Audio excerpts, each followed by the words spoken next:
Hello, and welcome to the Abraham Lincoln Presidential Library and Museum in Springfield, Illinois.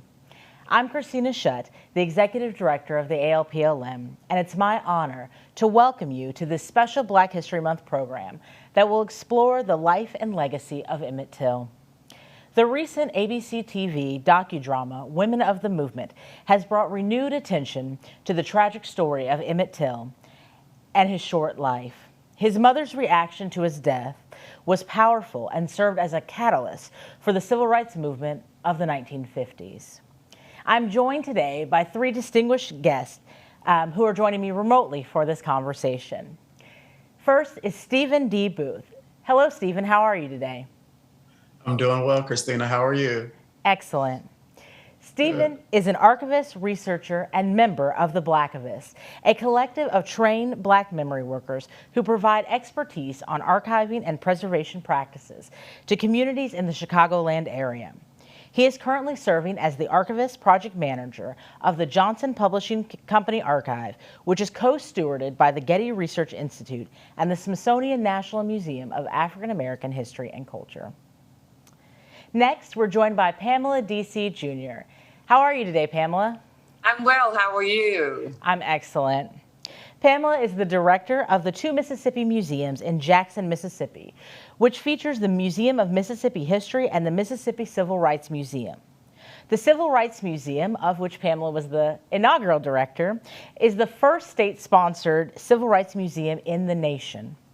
Pamela has been honored over the years for her professional work as well as her community work. In 2019, she was honored with the Association of African American Museums Leadership Award for her work in the museum field. In 2021, Pamela received the Leontyne Prize Award for Who's Who of Mississippi Women. And finally, we're joined by Marissa Jo Cerar, all the way from California. Hi, Marissa. How are you today? I am great. How are you? Great to see you. Marissa is an Emmy and WGA Award-nominated writer-producer who has built an impressive resume filled with some of the most powerful television series of the past decade. Sarah grew up as one of 8 adopted kids right here in central Illinois, where she would learn early on that life as the only person of color in rural Illinois was unique, to say the least. Sarah's newest project is the highly anticipated ABC series Women of the Movement, which she created and served as showrunner and executive producer for. The limited series, which premiered January 6th, tells the powerful true story of Mamie Till-Mobley, who devoted her life to seeking justice for her son Emmett Till following his brutal murder in the Jim Crow South. Sarah has worked as a writer and producer on hit series such as Netflix's 13 Reasons Why, Freeform's The Fosters, Fox's Shots Fired, and the award-winning Hulu series The Handmaid's Tale, for which she earned nominations for both the Emmys and Writers Guild Awards for Outstanding Drama Series. Thanks for being with us today. Thank you. So Pamela, I'd like to start with you. You are a historian, a museum person, someone who really has deep roots in Mississippi. So can you help us contextualize for our viewers today the world that a 14-year-old Emmett Till would have encountered arriving there in August of 1955? You know, I was thinking earlier today about people like William Faulkner and these great writers who romanticized the Delta. But there was another look of the Delta that was seen by African Americans that lived there. There were rows of cotton as far as you can see. There were sharecroppers working with these long Kroger sacks from sun up to sundown. That's what Emmett saw when he got here to Mississippi, this 14-year-old boy who was placed straight out into the cotton fields. People there were, when a white person would come up to them, they would hold their heads down and say yes, ma'am, and no, ma'am, not putting their money in the hands of a white person. They would lay it down on the counter. It was a life of being very poor, and not feeling like you are what we called you was an African American. They didn't feel that way. So that was what Emmett walked into. So, Stephen, you were born and raised in Chicago, and so I want to ask you the same question. What would Chicago have been like for Emmett? Was it different at all as him growing up as a child in the 1950s? Yeah, that's a great question. Not that much different because although Chicago is in the north, in the 1950s it was terribly segregated, and it remains so today. Many Black people from the South made their way up here during the first wave of the Great Migration in hopes of creating a better life for themselves and their families. But upon arrival, they quickly discovered that not all parts of the city were accessible to them. Restrictive housing covenants pretty much dictated where Blacks could live because it was nearly impossible for Black families to get a mortgage for a home in predominantly white neighborhoods. So a lot of Black residents live mainly on the south side of the city, in neighborhoods such as Bronzeville, which were overcrowded with less than ideal housing conditions. But unlike Bronzeville, the Woodlawn neighborhood, where Emmett lived with his mother in a 2-flat apartment building that was owned by his grandmother at 6427 South St. Lawrence, consisted mainly of Black middle-class families. And so in this particular area, you have notable Black people such as Lorraine Hansberry and Gwendolyn Brooks and Dr. Charles Hamilton, who would have also lived in the neighborhood. So Emmett's upbringing and existence would have been definitely on the South Side. And while he probably would have witnessed and possibly even experienced some structural oppression, he definitely would have been exposed to the best of Black art and Black culture just because of his neighborhood. I love that. Two very different, but also very powerful examples of Black life in America in the 1950s. So Pamela, can you briefly walk us through the key events of the murder for our viewers who may not be aware of what happened? Well, Emmett arrives in Mississippi, and he's out in the cotton fields, this little boy, this 14-year-old boy who had just turned 14. And he's not used to picking cotton, but one evening they go to the Bryant grocery store and meat market to get drinks because it's so hot, and this is the dog days summer of Mississippi. And while there, he goes into the store alone, and somewhere in there is alleged that he whistles at Carolyn Bryant, who is the owner of the store, she and her husband. They say that at this particular store, that's where most of the African Americans came and did their shopping. And so a couple of nights later, about 2:30 that next morning, a.m. in the morning, Roy Bryant and J.W. Milam come to Emmett's great uncle's house, which his name is Mose Wright. They take Emmett, this 14-year-old boy, they take him because they're looking for this boy from Chicago. They take him and they beat him. They beat him savagely. They put this fan with wire around his body and dump his body like it's nothing. A couple of days later, he's not coming home. They let his mom know. Some boys find his body because they're out fishing in the Tallahatchie River. He's taken back to Chicago. Of course, this is a tragic death to everybody.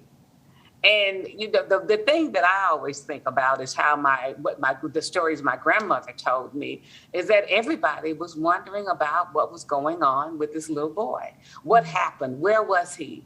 And then they find his body, take him back to Chicago. He's buried. In the meanwhile, they pick up J.W. Milam and Roy Bryant, and they're put in jail.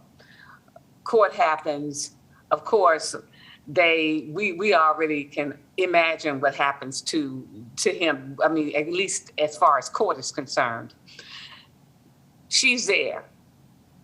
Mrs. Till is there, and she's watching. They have court.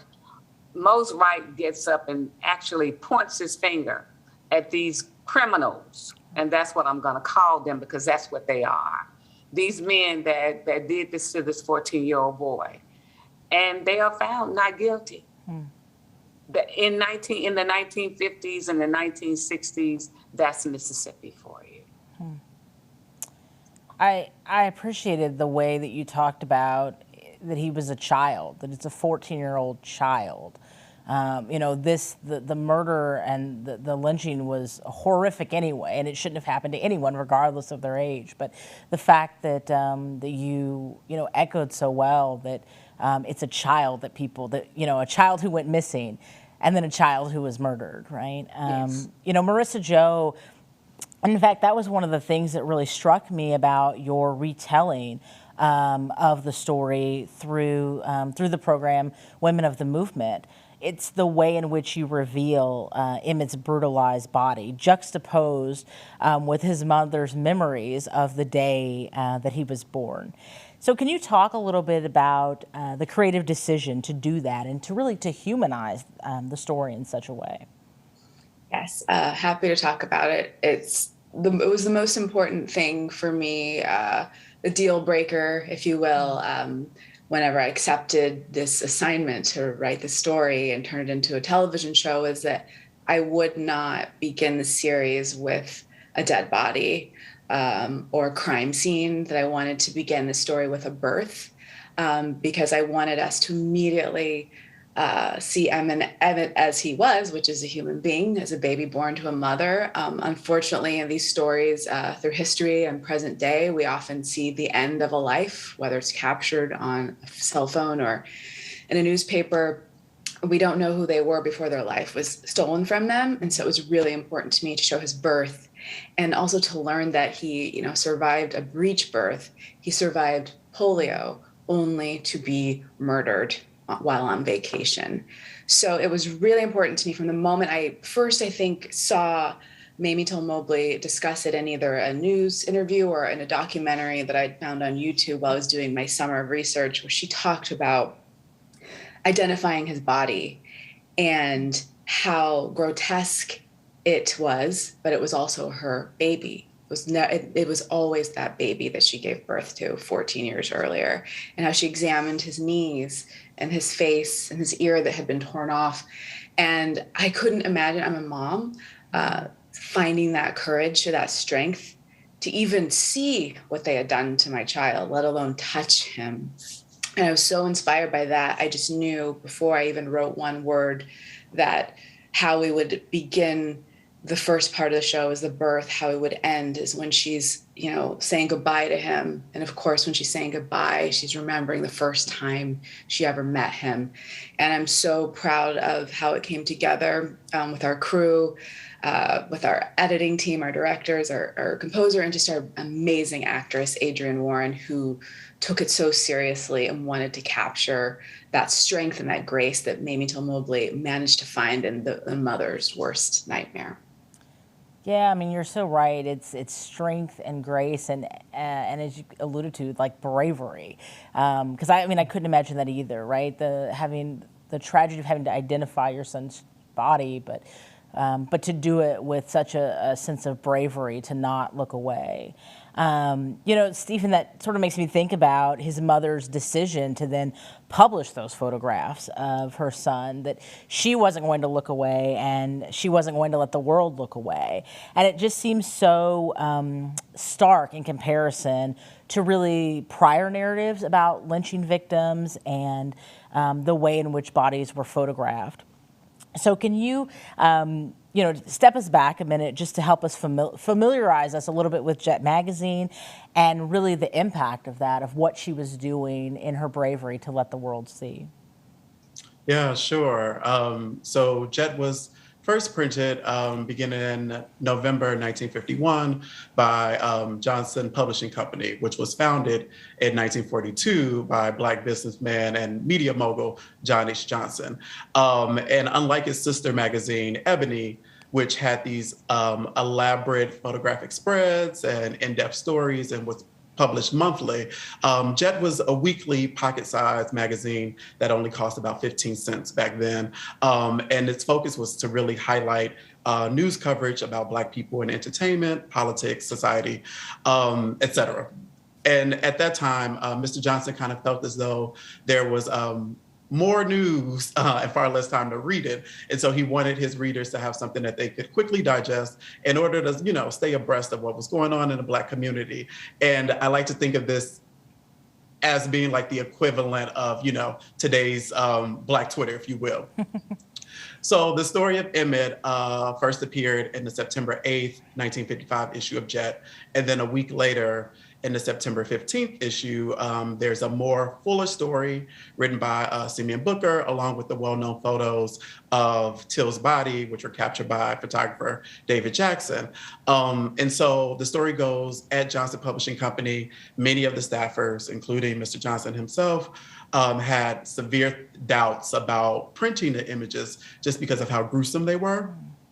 But eventually he respected Mamie's wishes, and, he also kind of felt that if this happened, then it was their responsibility to print it. I think the impact, though, is kind of twofold. Publishing the images really amplified not only what happened to Emmett, but what was happening to Black lives in America at that time.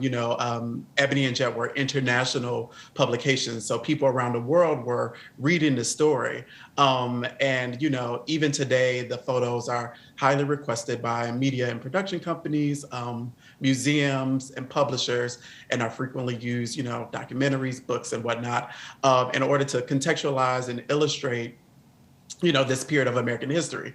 But I'm not so sure that those who were involved, such as Mamie and David Jackson and Mr. Johnson, really knew how impactful these images would become. And I think about it in terms of today's world, where how media profits off the death of marginalized people, particularly Black folks.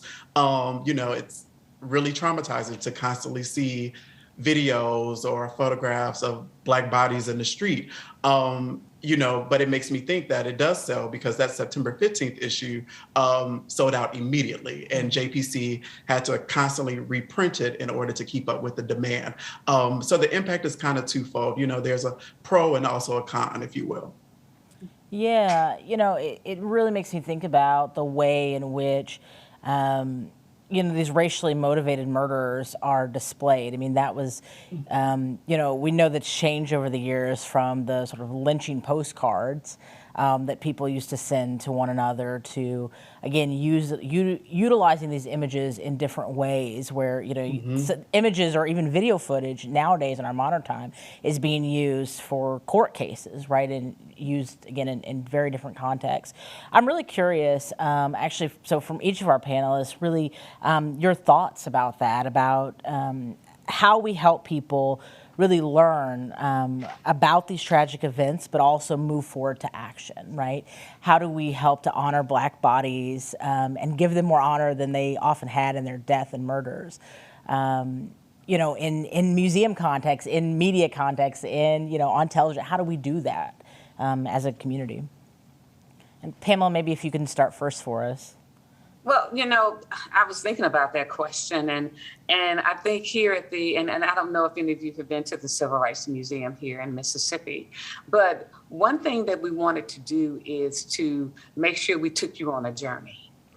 Going on that journey was where we start with Reconstruction, and then we show you this phenomenal life of African Americans where the men are able to vote. And that women are coming into their own. What happens, of course, is Black codes and Jim Crow laws. So then the lynchings are beginning, and there are 600 documented lynchings in the state of Mississippi. With that, we have them on monoliths. So we have the names of these people who've been lynched, not only the names, but why they were lynched. And of course, we understand the backstories of these lynchings. But when people see this, it just kind of takes them to a place.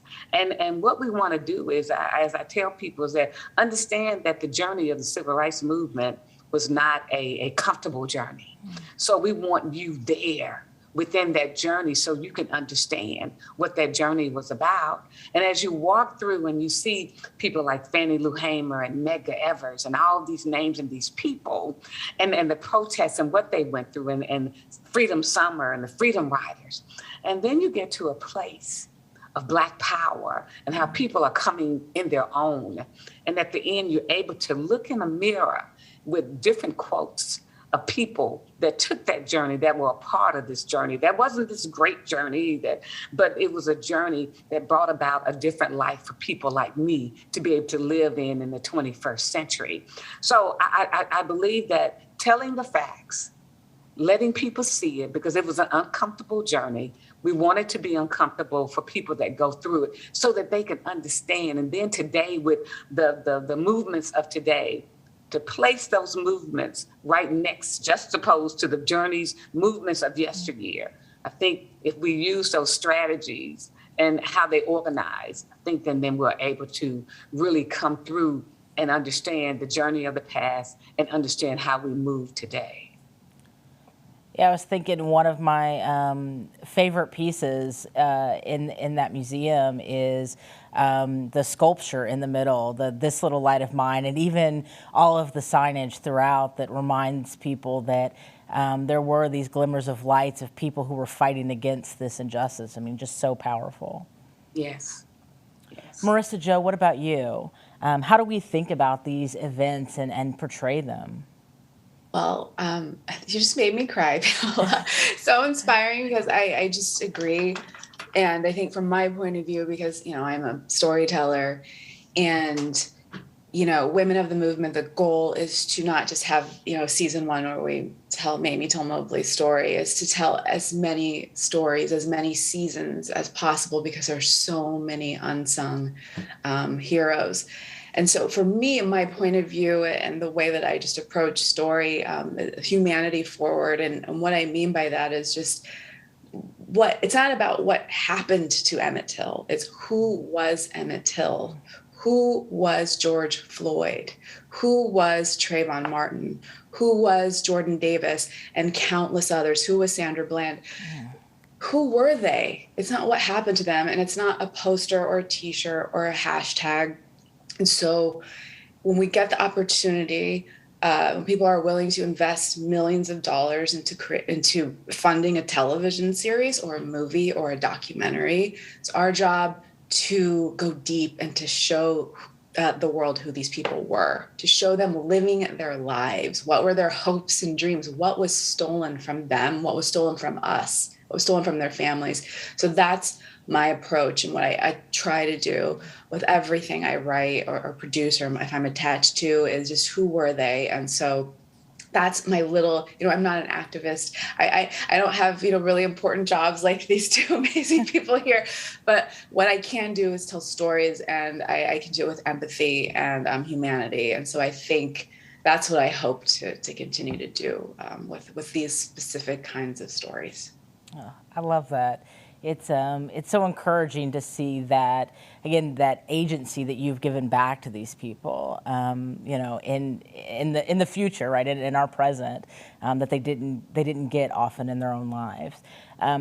Stephen, it makes you think about it from, an archives perspective. You've worked in and around archives for years, and, I appreciated Marissa saying their names, and we know the power of that kind of stuff. So can you talk about, even from an archives perspective, of how do we think about documenting this in the archives and giving that agency even through our finding aids or other kind of ways that people search collections and things?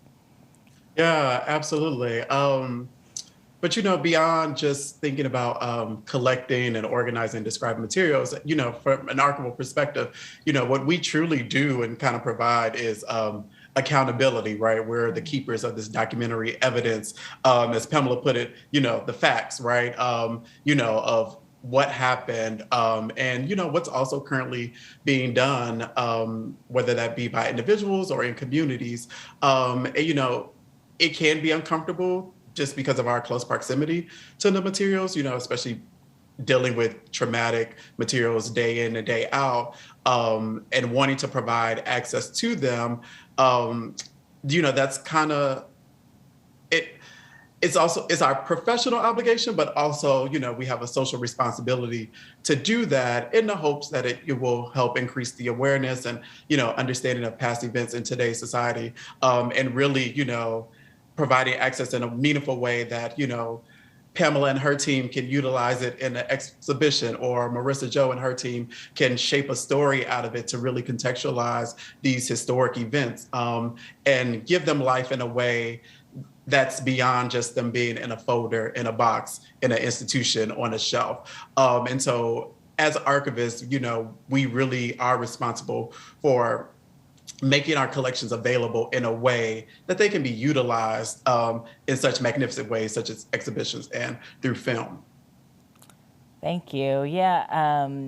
As we're talking about sort of the records and that sort of illuminating stories, Marissa, one of the things you said kind of hinted at it a little bit of, I'm always sort of struck from people that they don't realize that Black women were the backbone and in many cases the driving force of the civil rights movement. You think about the modern civil rights movement, but even today, right? The Black Lives Matter hashtag, right, comes from Black women, who created that. And so I'm really curious, each of your perspectives, did you grow up, learning about Black women leading these efforts, in school? And if not, do you remember the first time that you became aware of their important work, of the work of these women, these wives, these mothers, people like Pauli Murray and Fannie Lou Hamer and Joanne Robinson, and the list goes on, right?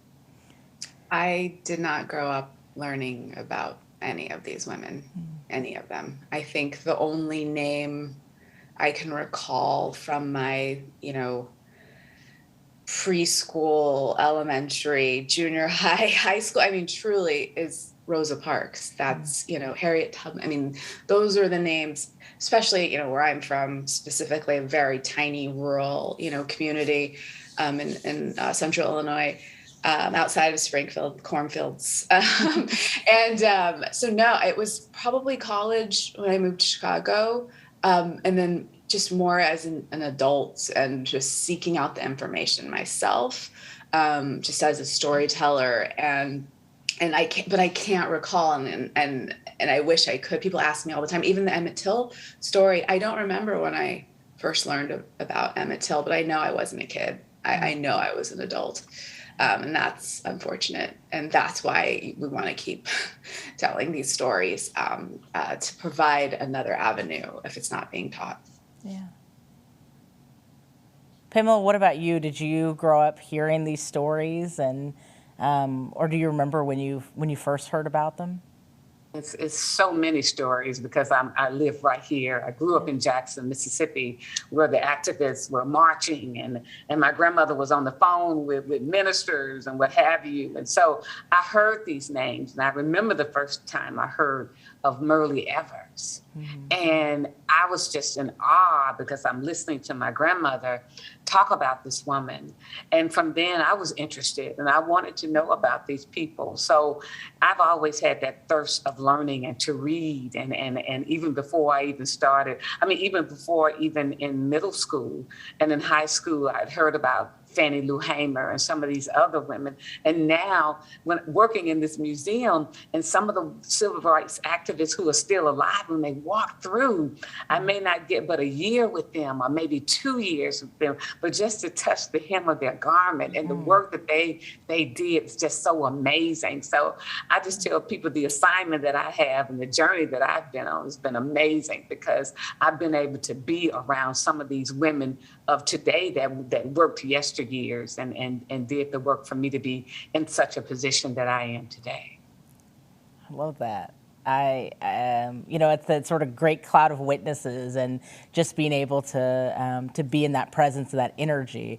You definitely feel it when you're there and you're hearing from, your civil rights folks who are, docents in the galleries who walk through, and just being in that presence and that energy of it. Yeah, I've met Ellie Damer, who is Vernon Damer's wife. I've met Peggy Jean Connor before she died. These were people who worked in these little small communities, and it's just been wonderful. Would I have loved to meet June Johnson and Victoria Gray and Annie Devine and the names just go on and on because this was a backbone of the movement. Women. Absolutely. You know, I was thinking, Marissa, when you were talking about even just hearing, like you had just heard about Rosa Parks, I think I was kind of in the same boat where, you know, you hear about this sort of tired old woman sitting on a bus, and when you actually learn her story and how she was an investigator for the NAACP and she was trying to protect Black women who were being sexually assaulted, I mean, all of this, and you realize how powerful she is, that she was sick and tired of, you know, the racism and the injustice, and that's what's really they're channeling. We often talk about this idea of taking that rotten lemons and making lemonade out of it. They were taking rotten situations and really making something that could lead Black people forward in a way. It's just so powerful. So we've talked a bit tonight about stories, about a story in particular that needed to be illuminated and amplified. So for our final question tonight, I would love for each of you maybe to share a project that you're working on that is helping to magnify or provide a new perspective on an untold or not well-known story. So Stephen, why don't we have you start? Yeah, sure. So I have the distinct pleasure of being a part of a collective of trained Black archivists here in Chicago called the Blackivist. And recently we launched a project, a community archiving project with 60 Inches from Center, which is an online arts publication called Diamond in the Back. And the title is inspired by that 1974 R&B classic, which we all know by being performed by Curtis Mayfield. And it's a 2-year project that will help to amplify and kind of celebrate the histories and living legacies of Black Chicago. We do have support from the Mellon Foundation, and the purpose of the project really is to provide resources, whether that be financial or supplies, to a cohort of local residents and groups that have an interest in archiving or are currently archiving aspects of the Black experience here in the Chicagoland area. And our main goal is to really kind of nurture and cultivate a peer network of community collections and collectors across the city. So that is something that we are doing to really kind of amplify Black narratives here in the city. Love that. So powerful. Pamela, what about you? Well, you know, we have a new film, documentary on civil rights attorneys during the movement called The Defenders. And every time I hear The Defenders, I want to put my hands on my hips and see this red cape flying in the background. But it was commissioned by the Foundation of Mississippi, which is our foundation here at the 2 Mississippi museums, and our Justice Court Justice, our first Justice Court Justice, Reuben Anderson, African-American Justice, Reuben Anderson and Fred Banks. We're telling the stories of Jess Brown and Carsey Hall and Jack Young, and how they were working so hard to help people like Mrs. Mamie Till-Mobley and others as far as the cases are concerned. So we'll be premiering that on Thursday night, and we're really excited because we still have Reuben Anderson here, Judge Reuben Anderson here, still working and still amazing, and Fred Banks and some of the others. So we'll be honoring them, and we're really excited about this documentary that we put together here at the 2 Mississippi museums with a film company. That's incredible. I can't wait to watch it. Yes. And Marissa Jo, how about you? I can't wait to watch it as well. Sounds like it should be a show. I can see the poster. Yes. I'm currently running a writer's room for a fictional, adaptation of a novel called Black Cake for Hulu. But as far as Women of the Movement, I spent the fall writing the Bible for season 2, and I met with a family, the living, relatives of a woman who is not entirely known by most people, who contributed to the movement in her own way. And it's ready to go, but we can't, make these shows unless people watch them. It doesn't matter how beautiful it is or important. So if people watch it on Hulu, Women of the Movement, all episodes are there. And I hope to tell this family's and this woman's story in season 2 for ABC's Women of the Movement.